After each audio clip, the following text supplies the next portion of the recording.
Good afternoon, everybody, and welcome to today's Q&A all about our Arch Respite Services. We're so glad that you can be with us today. I'm Sharon Spurlock, the Senior Director of Family Education at the St. Louis ARC, and we've got all three of our amazing Arch Respite team members here to share tips and tricks and make sure you understand everything you need to know so that you can really utilize the respite program to the best of your ability. All right, so let's get on with things. We have three members of the respite team, and I want you to meet them kind of in the order that you would probably meet them at the ARC. So, Paige, you are first up. Can you tell everybody a little bit about yourself and your role at the ARC?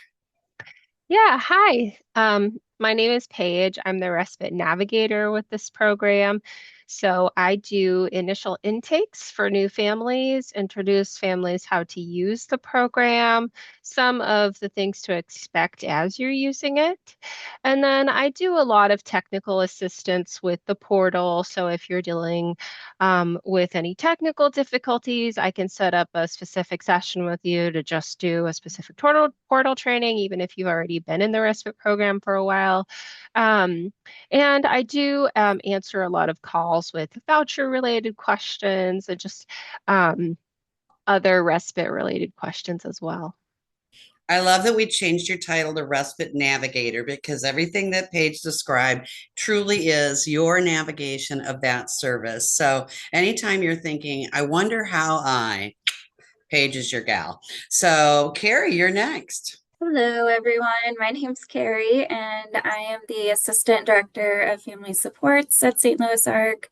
Um, I am newer to the respite team. I joined in, I think, May of this year. So I've been learning all things respite for the past several months. And I've been with the agency for 12 years. I assist with checking portal cases, doing check-ins with families.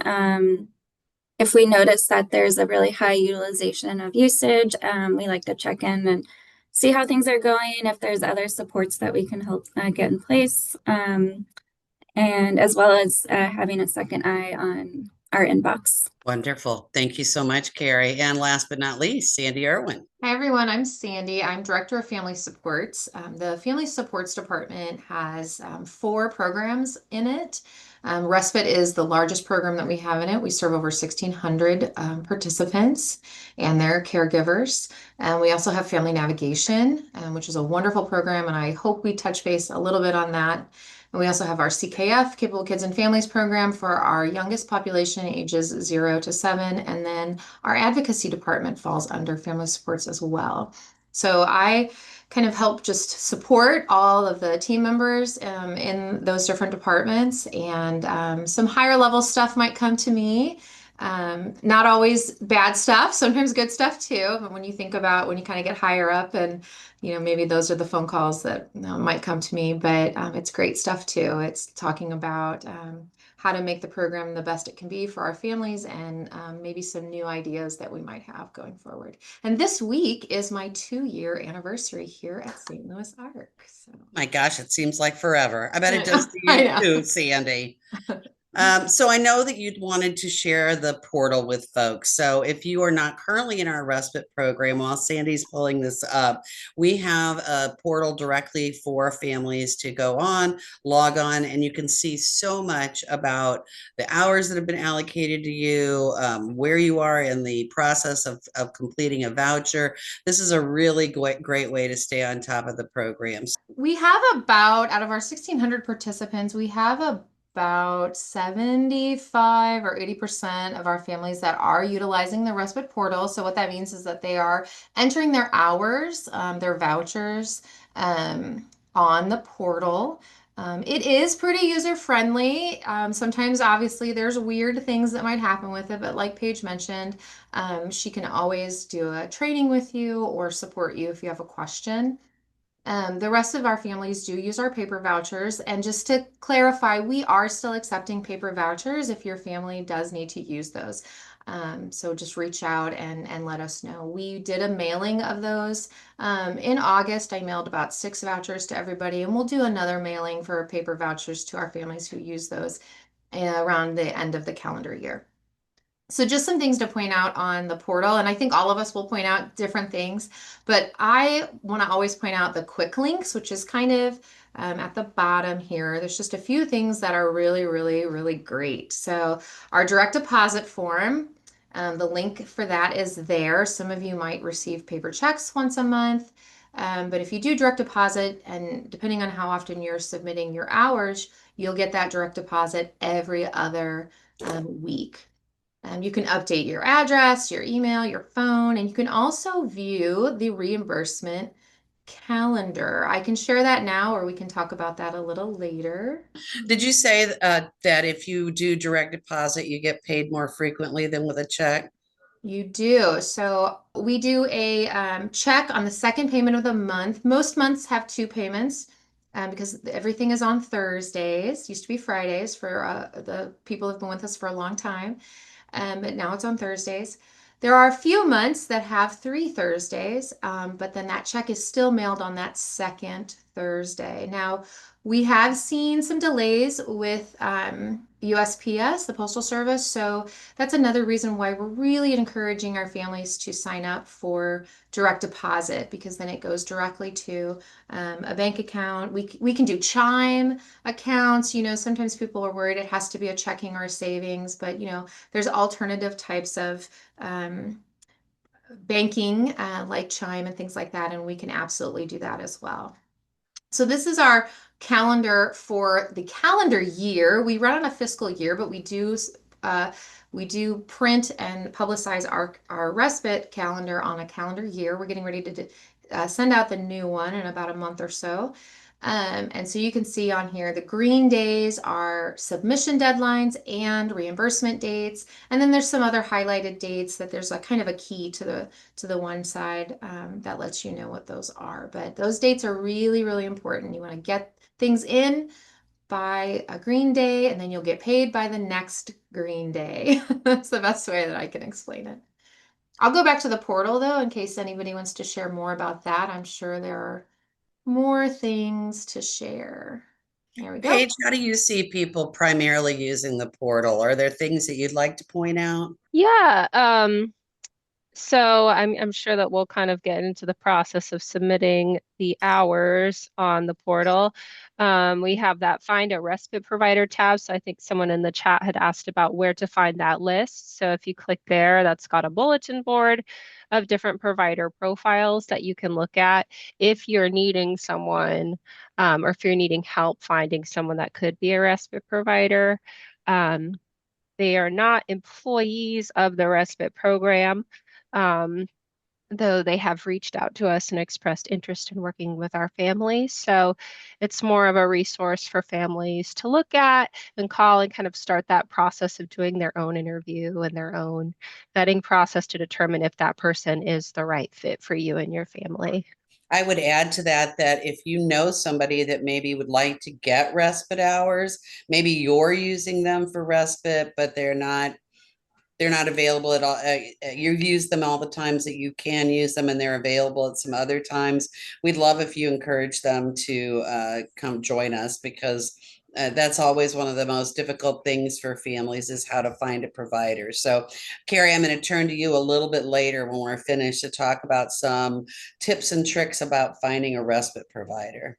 And there are instructions on how to use the portal down under this important ARCH program information. There's printed instructions where you can read, and there's a video that you can watch and things like that. And like we said, Paige is always happy to touch base with you and do a little portal training. There's a video up here as well. So a lot of our questions that we get frequently, I feel like are portal related, like an entry might be doing something funky or something like that. And so that's something to point out. You can submit a portal question, a case. They come to us as cases. So that's a really great way to get in contact with us very quickly. Carrie checks them, I check them. We have a whole, Paige checks them sometimes. So If you And is submit, that where you contact Arch Support? Is that Mhm. how a case is created? That's right there, and it goes directly to our Salesforce system, and so we have all your information, we have all your history. We can really dig deep and respond to you with an email or a phone call, and have all the information up front. While we're here, do you want to go ahead and I'm looking at the portal. I'm not really very familiar with it. So this is how easy it is. I feel like I understand it. What I'm seeing is that this Thursday is a submission date. So I have got a couple days to look at what kind of respite that I've already used and I can submit. So can you pull up and show kind of how that form is available to people? With one of the many members of the Clooney family that live in our database? I will just touch base on these pre-qualifying questions. So every time you submit a voucher, you will see these questions. These questions are also on the annual survey. They're on the acknowledgement form when you first enroll. And they're just verifying that some of your information is up to date and correct, and that you have some understanding, continued understanding about the program that is important to eligibility. So you'll click through those and hopefully say yes to those. One thing I will point out is that there are deadlines to when you can enter a voucher when it comes to like the calendar end of the month. So, for instance, the end of October, we can accept all of October and September, but you would not be able to enter any August hours any longer. You have to have entered hours either during the month of service, but after the service has happened, or the following month. Once it's reached that third month, as it were, the portal will not let you enter any hours. So that may be something that's a little different for families that used the paper vouchers in the past. We had a little bit more leeway, but that is no longer the case. And the portal automatically will stop you from doing that. And when you turn in paper vouchers, we will reach out to you and let you know that the submission deadline has passed. So I might let Paige talk through entering a voucher or just a line. Maybe I can click while you're talking though, if you'd like. Yeah, so you're going to start out by clicking that add line button in the bottom left. And all you need to do is start putting in the start and end time that you had your provider come. So as Sandy mentioned, you can go back as far as the first date of the previous month. So for example, if you had the provider come over, let's say last Saturday, um, you could put down the start time of, say 1 o'clock. As you click, it automatically starts at noon, but you can switch that up to whatever time the provider arrived. You'll put that end date. So if it was just the same day, you can put the end date as the same day. You can put the end time as, let's say 5 o'clock or so. And then we don't need an application from your provider or anything. So I think we did get a question in the chat about screening. So for families, we allow you to pick who you would like. So if that's a grandparent, it can be a neighbor. They're an independent contractor with you. So we allow you to do what you need to do to feel comfortable. In that Find a Respite Provider tab, we do have some tips and tricks for numbers that you can call, places you can go for doing background checks. But that being said, all we ask you to do is put in your full name of your respite provider, and then you can type in their phone number. And then once you hit save, it is going to automatically calculate for you how many hours you've entered, and it multiplies it times that hourly reimbursement rate. While it's in draft still too, you'll notice on the right, you can still make edits and delete lines. So if you realize something that looks off, let's say you see the total looks off, you can go back in and fix that. And you could add another line to the same form. So if you did it again, it would just repopulate. You can put in a different day. And it'll just keep adding to the same form. So it's kind of nice because you're able to just see on one form. If you use respite 3 different times in the same week, it'll add it together nicely for you. If you accidentally put 12 a.m. instead of 12 p.m., does it ask you some questions if it looks like your time's not correct? It No. does not. And we've even had sometimes people who have submitted like let's say it's October 13th, 12 p.m. and then they do October 13th and they do 12 p.m. again. And it'll even let them submit that and it'll come through as 0 hours. And so it is something that, you do kind of have to take your time, and it does look different on your mobile device. And I know a lot of people use their mobile devices for everything related to the internet. And so sometimes you have to kind of scroll a little bit more or, move it around. I will also mention that it will automatically populate the provider that you entered. So if you use different providers, you would want to put their name. You can put multiple providers on one voucher, and you can put multiple days on one voucher or one submission form. We do get questions a lot about if there's a maximum number of hours that you can put in. Um, so there's not a set maximum per month. So if you did go out of town, if you say went out of town for a weekend and had the provider with your loved one, you can put in a straight block of 72 hours. You would just want to make sure that all the hours that you're recording in the form are hours that you're paying for. So that's another area where we leave flexibility between you and your provider. If you opt to only pay for waking hours and not sleeping hours, that's fine. You would just want to make sure to enter your lines in such a way that you're leaving off the sleeping hours. That's a great point, Paige. And I'll add a little bit of to that. When you do have those maybe unusual utilizations of hours, like maybe normally you do a day here or a day there, but then you do take a weekend trip or something. We super appreciate it if you just make a little note. There is a spot in the form to just jot down a little note that, oh, you were traveling or out of town, or maybe you had to go care for someone else that was in the hospital or something came up, right? That helps us just to kind of see that, oh, there was a change in utilization, but we understand it. We can make sense of it. And then we could just go ahead and move that to processing, and it's a simple process. Carrie, do you have anything to add to that? Sure. I can also talk about navigation. So let's say I do make a call and find out that you're going through something really challenging. Maybe health needs are changing, needs in general are changing, which this could lead into family navigation. So family navigation is another service that we have on our family supports team. And navigators can work with you one-on-one to explore other resources that are available.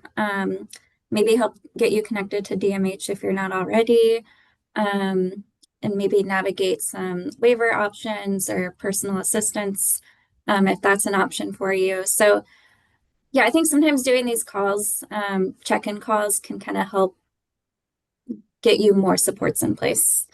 I would love to, Sharon, you might be asking this. Go ahead and ask your question. I think you might be leading. I wasn't going to really ask a question. I was just going to say, I think sometimes that comes up more frequently when parents are aging, and that's a real it's a real cue for us that we want to make sure that you've created a plan in case down the road you cannot care for your family member at home anymore. And that's a very complicated path and really would benefit you to have a navigator on site. I'm going to take you guys way off course because one of the questions we had was very basic stuff about what is respite and how do I know if I qualify. So can we just back up this train and go to the beginning part of that? The qualifications, the basic qualifications are that you live in St. Louis County or St. Louis City, you have a loved one that has an intellectual or developmental disability, and that they live with you. So the participant is the person that has the intellectual or developmental disability. The caregiver is their loved one that they live with, mom, dad, grandma, grandpa, aunt, uncle, legal guardian, whoever, maybe a sister, sometimes with adult participants, things like that. That's the caregiver. And then we have the respite provider. The respite provider cannot live in your home and they have to be over the age of 18. That's something that we want to make sure everybody knows as well. So there is online on our website, there's a questionnaire you fill out. It comes directly to Miss Page, and then she digs a little bit deeper because there are some qualifying things when it comes to the city and the county because of how funding is set up. Everything is funded through personal property taxes for both the city and the county, but we do have some DMH support funding as well. So we do need families in the city, regardless of age, to be enrolled with DMH, have an active case, and be supported with service coordination or information coordination. And that is something that is required. So we want to make sure that we get you started with that. We can support you if you need help getting enrolled with DMH. So again, there's that questionnaire, and if we need a little bit more information, Paige can reach out and get more information for you. To backtrack even more, our respite program is designed for caregivers, and it's short-term intermittent care.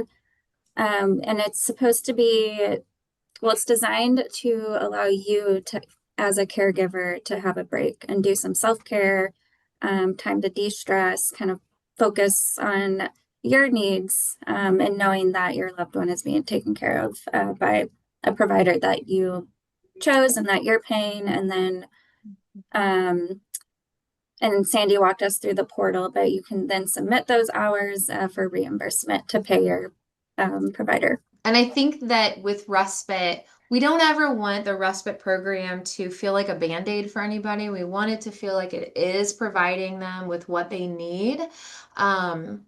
And we want families to know that there might be other supports out there that you're eligible for.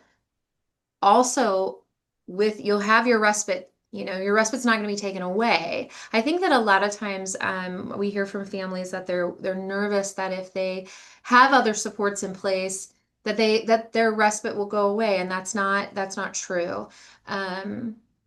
Like Carrie mentioned, respite should be something that is kind of sporadic or intermittent or here and there once in a while. And based on the number of hours you get for the year, it wouldn't really be able to cover any kind of really like long-term support or daily care, right? Because there just aren't enough hours that are allotted. But we would love to get you connected with DMH and find out what other supports there are, or get connected with our navigation team and see what else there is for you. Because we want to make sure that you're receiving all the supports that are available to you within the county or the city or the state even. All right, we've got several questions, so I want to make sure we ask those and get some of them will be quick answers and some might not be. The first one is I'm not tech savvy. Can I get in-person respite navigation to figure out how to do all this stuff? Hey, do you want to pick up that one? Yes. So when I get calls or emails, or another staff member lets me know that someone is struggling with the portal, usually what I'll do is I'll send out an email invitation. You can set up a one-on-one with me either in person or via video chat, and I can assist you with the portal. I do a screen share. Of course, if you come in person, you can bring your own device, so we can walk through it together.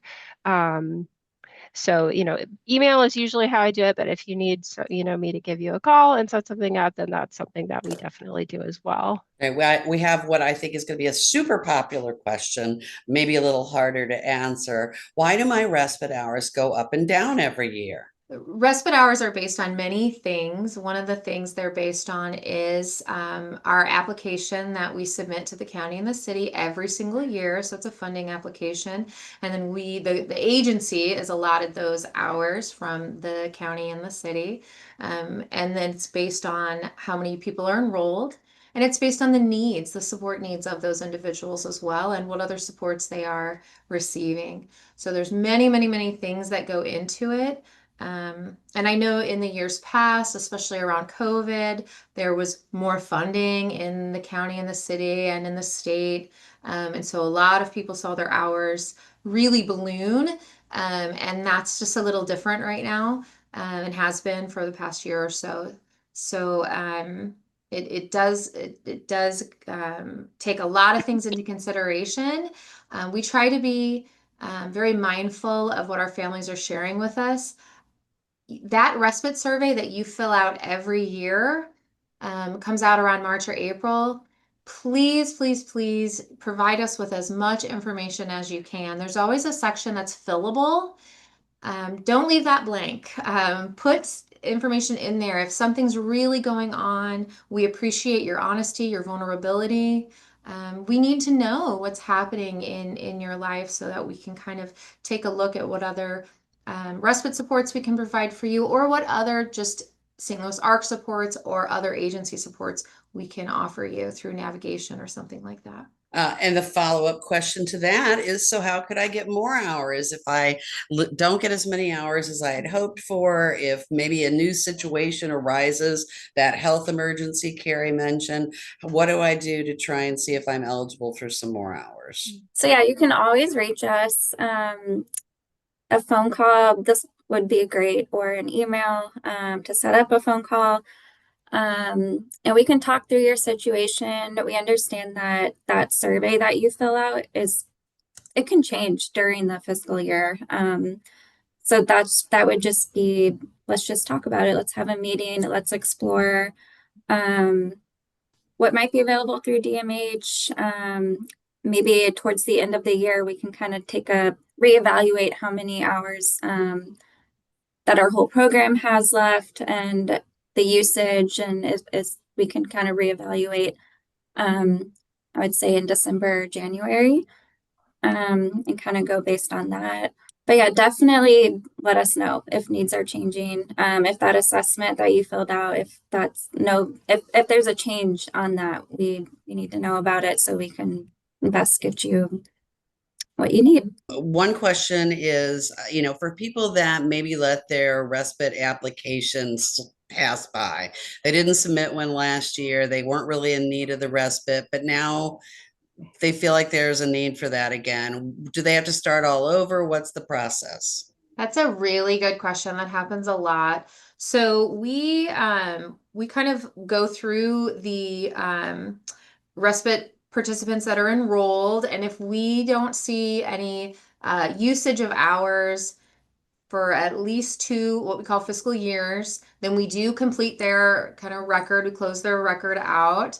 It's all very technical terms I'm using here, but yes, we kind of close it out, and we won't necessarily send them a survey or anything like that. But if it's only been a year or 2 since you've been in the program, it's very easy to just kind of get back in touch with us, and we'll have to verify some of your information to make sure that you're still eligible, depending on where you live and things like that. If your loved one still lives with you, all that kind of good stuff. If it's been really more than, I would say, 3+ years, because the program continues to change so much almost every year, especially in the last handful of years, we do think that it's important for you to at least touch base with Paige and have a little mini intake, just to make sure that you're up to date on all of the requirements and changes and how to use the portal and things like that. I want to talk about just how we want to keep open communication lines with our ARCH families. So can you talk a little bit about the handbook we've created, the kinds of mailings and emails that they might expect from us, and then any tips for them as they communicate back to us so that we can really properly answer their questions? So the manual is on the portal. There'll be a link to it on the other links section. We are reworking it and trying to make it easier to digest. It's pretty lengthy, so we're just kind of trying to consolidate it, and then we'll send an update when that's ready. We have a respite phone number that is dedicated to our team. I will say it right now if you'd like for me to. It's 314-817-2270. And then we have an email that is dedicated to our team. It's arch, ARCH, at slark.org. So ARCH at SLARC.org. Emailing us is one of the quickest ways for us to get back to you, or submitting a case on the portal, excuse me. Those are, the fastest way.